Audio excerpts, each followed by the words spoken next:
Hello guys, how are you doing? जैसा कि हमने लास्ट एपिसोड के अंदर देखा था कि हु यू हा और उसकी पूरी की पूरी टीम ही यहाँ पर भटक चुकी होती है, क्योंकि असल में यहाँ पर इस फॉरेस्ट से बाहर निकलने का कोई रास्ता दिख ही नहीं रहा था, जिसके चलते यहाँ पर सारे ही लोग काफ़ी ज़्यादा परेशान थे। हाउएवर ये सारे के सारे यहाँ पर इस पूरे जंगल के अंदर एक साथ वंडर कर रहे थे और काफ़ी ज़्यादा वक्त भी ने ऐसे ही निकल चुका था, जिसके चलते यहाँ पर ये सारे के सारे एक लेक के किनारे आ जाते हैं, जहाँ पर एक खास तरीके की कुछ अजीब सी लेक इन्हें देखने के लिए मिल रही थी। डेफिनेटली यहाँ पर सारे ही लोगों की अटेंशन उसके ऊपर जाती है। हु यू हा भी यहाँ पर उसी को देख रहा था और तभी कह रहा होता है कि ये तो मुझे क्यानकुन फॉर्मेशन लग रही है, जो कि यहाँ पर क्यानकुन वैली की है। जिसके साथ ही यहाँ पर तभी अपनी दोंगर पूछने लग जाती है कि हु यू हाउ आखिर ये क्यानकुन वैली की फॉर्मेशन है क्या। तभी हु यू हाउ कहने लग जाता है कि असल में यहाँ पर जो पॉइजन चैप्टर मैंने पढ़ा था उसके अंदर लिखा हुआ था कि असल में जो आइस एंड फायर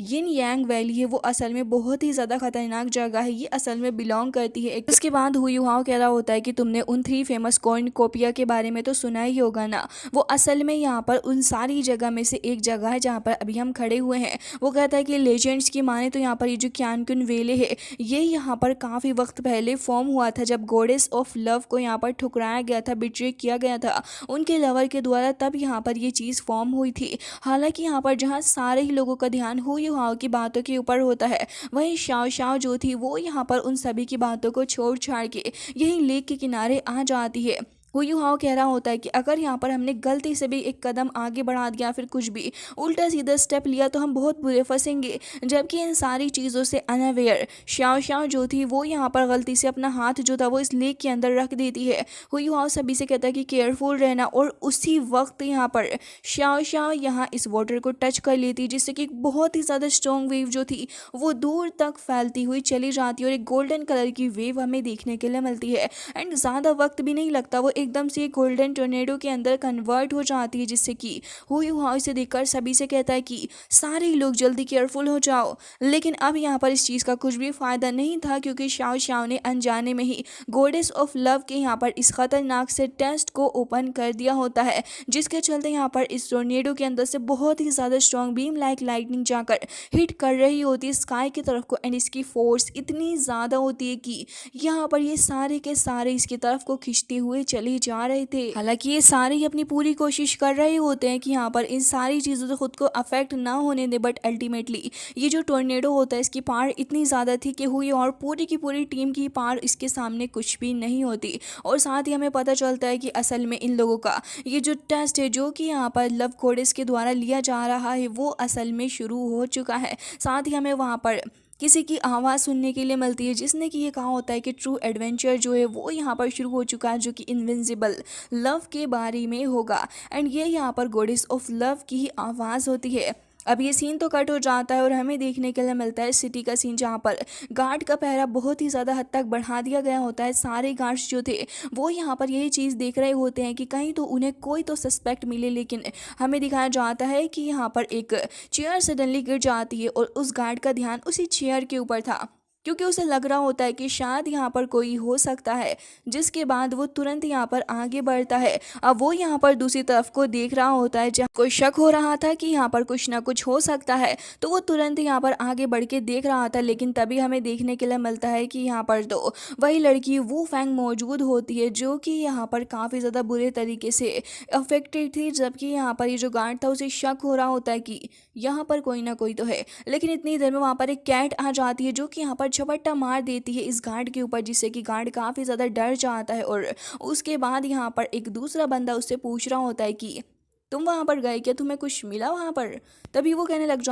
नहीं, असल में मेरे पीछे एक कैट पड़ गई थी, जो कि यहाँ पर काफ़ी ज़्यादा खतरनाक थी। जिसके साथ ही हमें दिखाया जाता है कि वो लड़की भी वहाँ से उठकर भाग जाती है। लेकिन तभी हमें वहाँ पर वो एल्डर देखने के लिए मिलता है, जिसे यहाँ पर रखा हुआ है अपने क्राउन प्रिंस ने, जो कि शायद सभी के ऊपर नजरें बनाया हुआ है। अब ये सीन कट हो जाता है और हमें देखने के लिए मिलता है एक काफ़ी ज़्यादा अजीब सी फोबिडन जगह, जो कि यहाँ पर काफ़ी ज़्यादा बुरे तरीके से खंडहर पड़ी हुई थी। हुई हाव और साथ ही अपनी वांग डोंगर दोनों ही उस जगह पर मौजूद होते हैं। हुई हाव की आंखें जैसे ही खुलती हैं तो फिर उसे अपने सामने देखने के लिए मिल जाती है कि वांग डोंगर यहाँ पर बेहोश पड़ी हुई है। हुई हाव तुरंत ही उसकी तरफ आगे बढ़ता है और यहाँ पर उसको कह रहा होता है कि डोंगर तुम ठीक तो हो? आखिर तुम्हें क्या हुआ है? तभी यहाँ पर डोंगर भी उठकर बैठ जाती है, हालांकि उसको थोड़े चक्कर आ रहे होते हैं। जिसके साथ ही वो कह रही होती है तो क्या यही वो जगह है जहाँ पर हम लोगों का टेस्ट होने वाला है? हुई वहाँ कह रहा होता है कि हाँ, मुझे डर है कि यहाँ पर हमारा टेस्ट शुरू हो चुका है और ये जो मिस्टीरियस स्पेस है वो यहाँ पर गॉडेस ऑफ लव के द्वारा बनाया गया होगा उनकी डेथ से पहले। और साथ ही गॉड इलेक्ट्रोलक्स ने मुझे इसके बारे में पहले ही बता दिया था कि अगर हमें इस जगह से बाहर निकलना है तो यहाँ पर अगर हम इस टेस्ट को पूरा कर लेते हैं तो हम यहाँ पर एक न्यू डायमेंशन के अंदर भी एंटर कर सकते हैं। जिसके साथ ही यहाँ पर वो ये भी बताने लगा होता है कि बाकी सारे जो लोग हैं उन्हें यहाँ पर डिफरेंट डिफरेंट स्पेस पे पहुंचाया गया होगा। यहाँ पर मशालें जलने लग जाती हैं और तभी हमें दिखाया जाता है कि गॉडेस ऑफ लव जो थी वो इनको कह रही होती है कि अब जो है वो तुम्हारा टेस्ट शुरू होने वाला है, तो तुम यहाँ पर केयरफुल रहना, क्योंकि अगर तुमने थोड़ी भी गलती करने की कोशिश की तो इसका अंजाम तुम जानते हो कि आखिर क्या हो सकता है, क्योंकि फेलियर का मतलब मौत है। जिसके साथ ही यहाँ पर अपीयर हो जाता है एक ब्रिज, जो कि हमें देखने के लिए मिलता है कि यहाँ पर काफ़ी सारी मशालों से रोशन हो रखा था हुयुहा और साथ ही उसकी लवर डोंगर दोनों ही आगे बढ़ रहे होते हैं इस ब्रिज की तरफ, जहाँ पर हुयुहा कह रहा होता है कि लग रहा है कि यहाँ पर हमें इस ब्रिज की तरफ को चल के जाना होगा। तभी डोंगर कह रही होती है कि हाँ, लेकिन पहले मैं फ्लाई करके देख लेती हूँ, क्या पता कि यहाँ पर आगे के बारे में मुझे कुछ पता चल जाए। वो तुरंत ही अपने बटरफ्लाई विंग्स को ओपन करती है और उसके बाद वो थोड़ी ऊपर की तरफ को उठ के फ्लाई करती है, लेकिन सिर्फ वो थोड़ा सा ही ऊपर उठ पाती है और इससे अलावा उसको समझ आ जाता है कि यहाँ पर कोई तो बहुत ही ज़्यादा स्ट्रॉन्ग फोर्स है जो कि उसे आगे भी नहीं बढ़ने देगी अगर वो विंग्स का इस्तेमाल करेगी, यानी कि वो यहाँ पर फ्लाई नहीं कर सकती। तभी हुई हाउ कह रहा होता है कि अच्छा ऐसी बात है क्या? जिसके साथ ही यहाँ पर हुई हाउ कहता है कि लग रहा है कि इस जगह पर हम फ्लाई नहीं कर सकते, तो फिर हमें खुद चल के ही जाना होगा। वाकई में गॉडेस ऑफ लव बहुत ही ज़्यादा टेरिफाइंग जगह को क्रिएट की है, जबकि हमें दिखाया जाता है कि जैसे ही ये दोनों आगे बढ़ रहे होते हैं तो फिर यहाँ पर इन दोनों को सामने कुछ भी नहीं देखने के लिए मिलता है, क्योंकि आसपास सिर्फ फॉग ही फॉग नज़र आ रहा होता है और साथ ही यहाँ पर काले बादलों के अलावा कुछ नहीं था।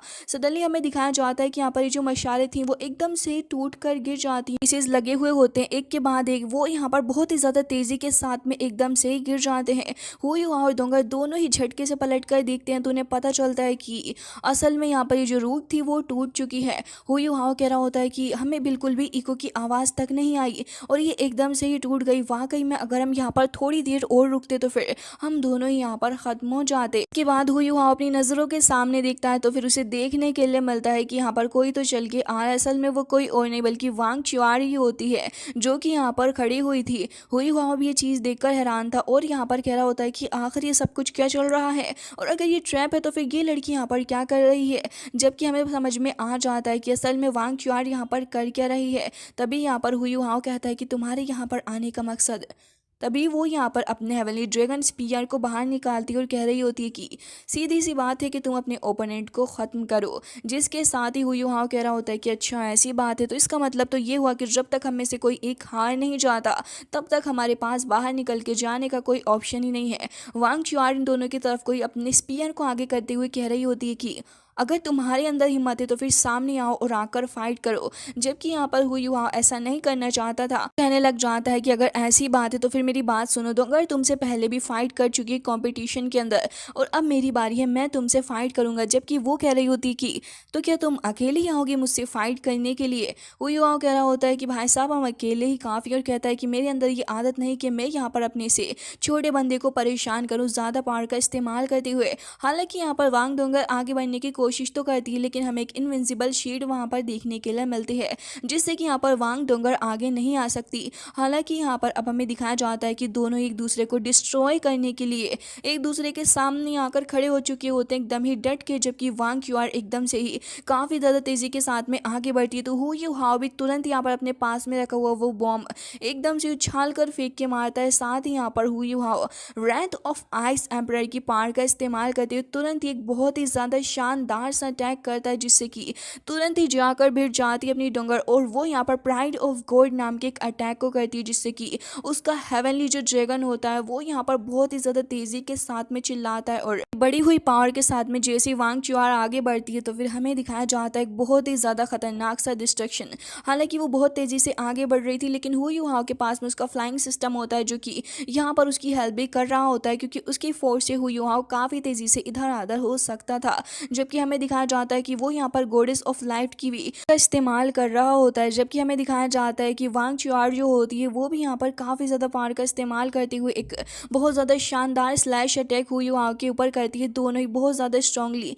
एक दूसरे के ऊपर अटैक कर रहे होते हैं, जिससे कि हमें यहाँ पर काफ़ी शानदार तरीके की एक कॉम्बैक्ट देखने के लिए मिलती है, जहाँ पर एक तरफ वांग चुआर लगातार अपने हुई हाव के ऊपर अटैक कर रही थी, तो हुई हाव भी यहाँ पर अपनी ह्यूमनॉइड बॉडी का इस्तेमाल करती हुई लगातार उसके सारे अटैक से बचता जा रहा होता है। फिर उसके बाद हुई हाव भी आगे बढ़ता है और एक काफ़ी ज़्यादा स्ट्रॉन्ग फोर्स को क्रिएट करते हुए उसको पीछे धकेल देता है, जिससे कि यहाँ पर वांग क्यार समझ जाती है कि हुई हाव भी कुछ कम कमज़ोर नहीं है, और साथ ही वो कह रही होती है कि ऑल तो यहाँ पर मेरे पास में सिर्फ लिमिटेड ही पावर है जिससे कि मैं यहाँ पर इस मोबिलिटी के साथ में मूव कर सकती हूँ। लेकिन हुई हाव जो था वो यहाँ पर तुरंत ही अपनी एम्प्रेस सोर्ड आइस एक्सट्रीम नाम के एक अटैक को करता है, जिससे कि आसपास की सारी जगह फ्रोजन हो जाती है। और उसके बाद जैसे ही हुई हाव अपना अटैक करता है तो जितने भी वुडन पीसेस होते हैं वो लिटरली यहाँ पर उड़ते हुए दूर की तरफ को जा रहे होते हैं, और हमें दिखाया जाता है कि इसकी चपेट में अपनी वांग क्यार भी आ चुकी थी। हालांकि यहाँ पर उसको अभी भी लग रहा होता है कि वो यहाँ पर इस चीज़ को हैंडल कर पाएगी, लेकिन तभी हमें लिटिल आइस गर्ल देखने के लिए मिलती है, जो कि सामने से आकर वांग चुआर को यहाँ पर मुंह चिढ़ाने लगी होती है, और साथ ही पीछे से हुई हाव आकर जैसे उसके ऊपर अटैक करता है फिर सामने से यहाँ पर अटैक करती है अपनी प्यारी सी लिटिल गर्ल। तो हमें दिखाया जाता है कि एक स्नो हैंड क्रिएट हो चुका था, जिसके अंदर यहाँ पर वांग क्यार फंसने वाली थी। फॉर्चुनेटली यहाँ पर दोनों ही तरफ वो लैम्प टाइप फायर लटकी हुई थी, जिससे अंदर यहाँ पर उसने स्पीयर का इस्तेमाल करते हुए खुद को बचा लिया होता है, और उसी के सहारे से वो साइड में होकर निकल के आ जाती है। और उसी के बाद यहाँ पर वो हुई हाव की तरफ आगे बढ़ रही होती है अपना एक और काफ़ी स्ट्रॉन्ग अटैक करने के लिए, लेकिन जैसे ही वो स्पीयर से हिट करती है तो फिर हुई हाव तो वहाँ से गायब हो चुका होता है। तभी हमें देखने के लिए मिलता है कि हुई हाव यहाँ पर क्रिएट कर लेता है अपना हेवनली ड्रीम रियल्म, और जैसे ही वो क्रिएट होता है तो यहाँ पर हुई हाव उसकी वाट लगाने के लिए आगे बढ़ रहा था, और दूसरी तरफ अपने क्यार जो होती है वो यहाँ पर काफ़ी ज़्यादा परेशान थी, क्योंकि उसको अचानक से ही चक्कर आने लग जाते हैं। साथ ही उसकी मेंटल एबिलिटी भी उसके ऊपर बिल्कुल भी फोकस नहीं कर पा रही होती, जिसके चलते यहाँ पर वो देख रही होती है कि वो यहाँ पर काफ़ी बुरी तरीके से गिर रही है और वो खुद को संभाल नहीं पा रही है। तभी वो कह रही होती है कि ये तो एक मेंटल अटैक है, और इससे बचने के लिए वो तुरंत यहाँ पर अपने गोल्डन ड्रैगन परसेप्शन का इस्तेमाल करती है, जिससे कि यहाँ पर वो अपने आप को इस मेंटल अटैक से छुटकारा दिलाने के लिए पूरी कोशिश कर रही होती है, लेकिन लगातार मेंटल अटैक उसके ऊपर होता जा रहा होता है। साथ ही हमें दिखाया जाता है कि वो जैसे ही अपने इमेंस पावर को रिलीज करती है तो वो स्नो वाइट को भी काफ़ी ज़्यादा हार्म पहुँचा रही होती है, और फिर उसके बाद वो यहाँ पर अपनी गोल्डन पावर को कैरी करती है, तुरंत यहाँ पर गोल्डन बॉल्स को आगे बढ़ाती है, जो कि यहाँ पर कन्वर्ट हो जाती है 3 गोल्डन ड्रैगन के अंदर। और अब हमें देखने के लिए मिलता है कि उसके बीच में यहाँ पर अपनी वांग क्यार खड़ी हुई होती है, दूसरी तरफ हुई हाव भी यहाँ पर खड़ा हुआ होता है, और वो यहाँ पर उसके ऊपर अटैक करने के बारे में सोच रहा होता है। अब यहाँ पर वांग डोंगर भी मौजूद होती है, जो कि ये सब कुछ देखकर थोड़ी हैरान होती है, और उसे अपने हुई हाव के लिए थोड़ा डर भी लग रहा होता है। लेकिन अगले ही पल हमें दिखाया जाता है कि हुई हाव जो था वो सडनली यहाँ पर आकर कह रहा होता है कि मैं इस गेम को गिव अप करता हूँ, जिससे कि यहाँ पर वांग क्यार ये चीज़ देखकर बहुत ही ज़्यादा हैरान होती है, और वो कह रही थी कि तुम यहाँ पर आखिर क्यों गिव अप कर रहे हो। हुई हाव यहाँ पर अपना अटैक भी ख़त्म कर देता है, और वो उसको रेडी नहीं करता आगे फाइट करने के लिए, जबकि यहाँ पर हुई हाव उसको ये कह रहा होता है कि तुम्हारा गोल्डन ड्रैगन परसेप्शन जो है वो यहाँ पर वायरस कर रहा है मेरे हेवनली ड्रीम रियल्म को, जिसके चलते मैं यहाँ पर आगे अगर अटैक करने की कोशिश भी करता हूँ तो इससे ना तो मैं तुम्हें हरा पाऊँगा और ना ही यहाँ पर आगे कुछ होगा, लेकिन हाँ मेरी पावर जो है वो लगातार कंज्यूम होती रहेगी, जो युहाव बिल्कुल भी नहीं चाह रहा होता। और यहाँ पर वो कह रहा होता है कि ठीक है अब इस गेम को ख़त्म करते हैं, लेकिन यहाँ पर अपनी वांग क्यार कह रही होती है कि मैं चाहती हूँ कि यहाँ पर मैं तुम्हारे साथ में फ़ाइट करूँ, क्योंकि अभी भी यहाँ पर विनर डिसाइड नहीं हुआ है, तो फिर तुम यहाँ पर फाइट क्यों नहीं कर रहे, या फिर तुम्हारे पास में कोई दूसरी ट्रिक है मेरे ऊपर बाद में हमला करने के लिए। तभी युहाव कह रहा होता है कि तुमने यिन यान आइसन फार वैले के अंदर मेरी जान बचाई थी, इसके अलावा भी तुमने दोंगर की जान बचाने के लिए भी मेरी हेल्प की थी उस अकाकिया हार्ट ब्रेकन फ्लावर को लेकर आने के लिए, जिसके चलते ही यहाँ पर आज दोंगर की लाइफ एकदम ही सेफ है। तो फिर तुम्हें इस बैटल को ज़रूर से ही जीतना चाहिए। हालांकि ये बातें सुनने के बाद कहीं ना कहीं वांग चुआर के दिल पे तो असर हो ही रहा होता है, लेकिन वो इस चीज़ को शो अप नहीं करती और कह रही होती है कि तुम्हें क्या लगता है कि इस तरीके से फाइटिंग रुक जाएगी, तुम यहाँ पर किसी भी तरीके से अपनी सिंसियरिटी को नहीं दिखाओ और आगे बढ़ो और फाइट करो क्योंकि तुम्हें फाइट करना ही होगा। लेकिन हमें दिखाया जाता है कि यहाँ पर दूसरी तरफ वांग डोंगर भी कहने लग जाती है कि देखो क्यार, हमारी तुम्हारे साथ में किसी भी तरीके की कोई दुश्मनी नहीं है और ना ही हम तुम्हें अपना दुश्मन समझते, हम टीममेट्स हैं। लेकिन हमें दिखाया जाता है कि अब अपने प्यार के लिए अपनी हार मान ही लेता है और फिर उसके बाद वो अपना हाथ आगे बढ़ाता है तो फिर वांग डोंगर भी वहाँ पर आ जाती है और अपना हाथ देती है। फिर हु युहा उसको कहने लग जाता है तो क्या तुम मेरे साथ में इस डार्क एबेस के अंदर जाने के लिए तैयार हो। तभी वो कहती है कि तुम चाहे कोई भी डिसीजन लो हु युहा, मैं हमेशा ही तुम्हारे साथ हूँ। जिसके साथ ही यहाँ पर हु युहा और साथ ही डोंगर दोनों ही वहाँ से गिरने लग जाते हैं इस असेसमेंट की डेप्थ के अंदर। जबकि यहाँ पर वांग क्यार जो थी वो यहाँ पर काफ़ी रिग्रेट करती है, बट यहाँ पर उसे गॉडेस ऑफ लव की आवाज़ सुनने के लिए कहती है कि तुमने यहाँ पर फाइनली जाकर इस गेम को जीत लिया है, यानी कि अब तुम नेक्स्ट बैटल के लिए तैयार हो। जिसके साथ ही हमें देखने के लिए मिलता है कि अब हु युहा की वजह से यहाँ पर जितने भी ज़्यादा परेशानी हुई होती है क्राउन प्रिंस को, वो यहाँ पर उसका बदला लेने के लिए बहुत बुरे तरीके से बेताब था। अब जैसे ही वो वहाँ पर आता है तो फिर सारे ही लोग उसके लिए झुक जाते हैं। फिर वो यहाँ पर कह रहा होता है कि वेरियस सेक्ट एंड कॉलेज को इसकी वजह से हार्म हुआ है और साथ ही यहाँ पर क्राउन प्रिंस को बताया जाता है कि अब सिचुएशन हमारे कंट्रोल के अंदर है। तभी यहाँ पर वो कहने लग जाता है कि तुम एक काम करो, यहाँ पर इस मैसेज को बाहर छोड़ दो। के बाद ऑरेंज रिपोर्ट करती है कि सारे ही सेक्ट के लोगों को अपने पास में रखा गया है, यानी कि हमारी निगरानी में। और यहाँ पर ऐसा लग रहा है कि इनसे रिलेटेड लोग भी यहाँ पर जल्दी ही आएंगे, लेकिन हमें ऐसा लग रहा है कि हम जल्दी यहाँ पर इन सभी को ट्रैप करेंगे एक एक करके। साथ ही हमें दिखाया जाता है कि वो वहीं पर जाकर बैठ जाता है और अब यहाँ पर रिपोर्ट करने के लिए आते हैं एल्डर होंगचेन, जो कि कह रहे होते हैं कि हमने यहाँ पर ह्यूमनॉइड सोइल गाइड जो है उसको हमने फील्ड के अंदर भेज के ऊपर एक्सपेरिमेंट करने के लिए, और वो एक्सपेरिमेंट काफ़ी अच्छा चल रहा है। लेकिन इन सारी ही चीज़ों के अंदर हमारे पूरे के पूरी जगह को बहुत बुरे तरीके से नुकसान हुआ है।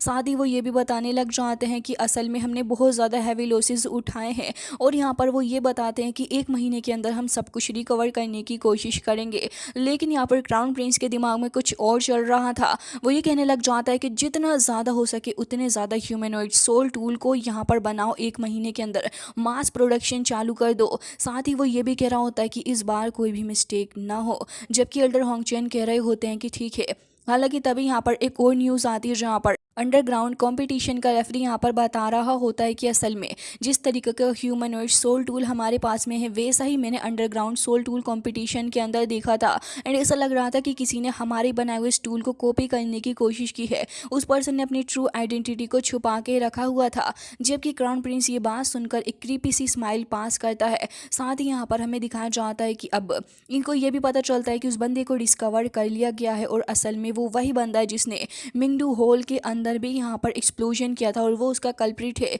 जिसके साथ ही उस बंदे के पास में स्पिरिट आई की पार्ट मौजूद है। ये सुनकर एल्डर होंगचेन समझ जाते हैं कि डेफिनेटली हु युहाओ ही है। साथ ही यहाँ पर हु युहाओ का नाम सुनते ही क्राउन प्रिंस को गुस्सा आने लग जाता है क्योंकि अब तो वो उसका और भी ज़्यादा पुराना दुश्मन बन गया। जबकि ये सीन कट हो जाता है, हु युहाओ की आंखें खुलती हैं तो वो देखता है कि वो तो एक अलग सी जगह पर आ चुका है जहाँ पर उसे वांग डोंगर भी देखने के लिए मिलती है। जिसके साथ ही हमें दिखाया जाता है कि यहाँ पर एल्डर डूके भी मौजूद होता है और तभी हमें पता चलता है गॉडेस ऑफ लव की आवाज़ में कि इन सभी को यहाँ पर टीम के रूप में अब काम करना होगा, वो भी काफ़ी ज़्यादा क्लोजली। साथ ही यहाँ पर इनको ये भी सुनने के लिए मिलता है कि कल मिंगडू के अंदर एक्सप्लोजन हुआ था और साथ ही मास्टर युआन जो है वो इंस्पेक्शन के अंदर हैं। साथ ही यहाँ पर ये कोई स्मॉल मैटर नहीं, युहाओ को यहाँ पर काम मिला हुआ होता है वाइट टाइगर डूके को प्रोटेक्ट करने का। जैसे ही युहाओ सामने अपने फादर को देखता है तो वो ये देखकर बहुत ही ज़्यादा भड़क जाता है कि आखिर यहाँ पर किस तरीके का असेसमेंट चल रहा है। वो कभी भी यहाँ पर अपने फादर को प्रोटेक्ट नहीं करेगा। वो युहाओ को बहुत ही ज़्यादा गुस्सा चढ़ रहा होता है। जबकि यहाँ पर उसको देखने के लिए मिलता है कि यहाँ पर दाई हुआबिन और साथ ही जूलू भी मौजूद हैं जो कि यहाँ पर इस टास्क के अंदर आए हुए होते हैं। जबकि हु युआओ कह रहा होता है कि मैं कभी भी इस काम को नहीं करूँगा और उसका पूरा मन था कि वो तो यहाँ से चला जाए, लेकिन अब वो अगर इस टास्क को नहीं करता है तो फिर यहाँ पर उसकी बहुत बुरे कॉन्सिक्वेंसेस भी होंगे जो कि हु युआओ अभी के लिए फेस नहीं कर सकता था। हालांकि यहाँ पर इसकी पनिशमेंट जो होती है वो डेथ होती है और क्योंकि ये सेकंड असेसमेंट था तो हु युआओ चाह रहा होता है कि इस असेसमेंट को वो अच्छे से भी कर ले। लेकिन लगातार अपने फादर का फेस देख देख के हु युआओ को बहुत ज़्यादा गुस्सा आता है और वो कह रहा होता है कि आखिर क्यों यहाँ पर मुझे ये टास्क दिया गया इस बंदे को प्रोटेक्ट करने का। जबकि यहाँ पर हमें दिखाया जाता है कि हु युआओ की सिचुएशन समझते हुए वांग डोंगर उसको समझाने लग जाती है कि हुई हाओ मेरी बात सुनो कि अभी के लिए हमें यहाँ पर बहुत ही ज़्यादा संभाल के काम लेना होगा एंड वैसे भी ये बस एक असेसमेंट है और मेरी बात याद रखना हुई हाओ कि अभी के लिए हम ऐसा अफोर्ड नहीं कर सकते। जबकि उसकी सारी बातें सुनने के बाद हुई हाओ एक डीप ब्रेथ लेता है और कह रहा होता है कि ठीक है। अब वो अपनी मेंटल डिटेक्शन का पावर इस्तेमाल करने लग जाता है और उसे दिखता है कि मिस्टर डूके के पास में 4 गार्ड्स मौजूद हैं। लेकिन तभी उसको कुछ तो यहाँ पर मेंटली डिस्टर्ब करता है और जब वो अपने सामने दिखता है तो फिर वो इस चीज़ को देखकर थोड़ा शॉक्ड होता है क्योंकि असल में यहाँ पर सोल गाइड लगे हुए होते हैं सन एंड मून एम्पायर के साथ ही वो इनके ऊपर नजरें भी रखे हुए थे। तभी हुई हाओ कह रहा होता है कि लग रहा है कि यहाँ पर एक बहुत ही ज़्यादा स्ट्रॉन्ग तरीके की एक ट्रेजेडी को रचाया गया है। यहाँ पर वांग डोंगर भी पूछने लग जाती है कि आखिर हम उन्हें इन्फॉर्म कैसे करेंगे क्योंकि हम यहाँ पर दाएं हुआ बिन के साथ में कोऑपरेट करके ही आगे बढ़ सकते हैं। जिसके साथ ही यहाँ पर हुई हाओ जो था वो कह रहा होता है कि वैसे तो मैं इसके साथ भी कोऑपरेट नहीं करना चाहता, लेकिन वो मेंटल पावर का इस्तेमाल करते हुए कह रहा होता है कि अगर हम इस असेसमेंट को हार गए तो वो हमारे लिए बहुत ज़्यादा बड़ी मुश्किल बन जाएगी, तो इसलिए अच्छा ही है कि हम यहाँ पर साथ में काम कर लें। दाएं हुआ बिन पलट के देख भी राजी नहीं था, लेकिन सिचुएशन ऐसी बन चुकी होती है कि राजी होना ही पड़ता है। जिसके बाद यहाँ पर वो इस काम के लिए एग्री भी कर जाता है। हालांकि तभी हमें देखने के लिए मिलता है कि वो जो कैनन्स थी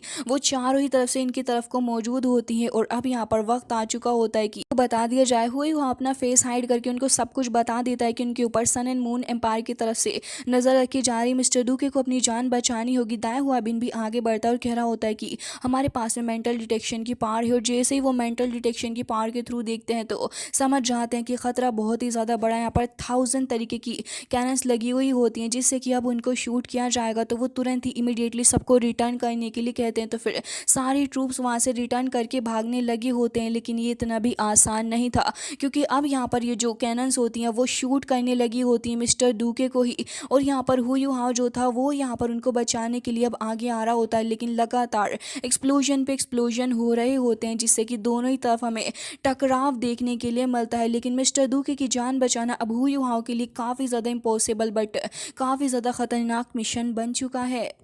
सो गाइस इसी के साथ ये एपिसोड एंड हो जाता है। आई होप कि आपको पसंद आया होगा। मिलते हैं नेक्स्ट वीडियो में, तब तक के लिए bye bye, take care of yourself.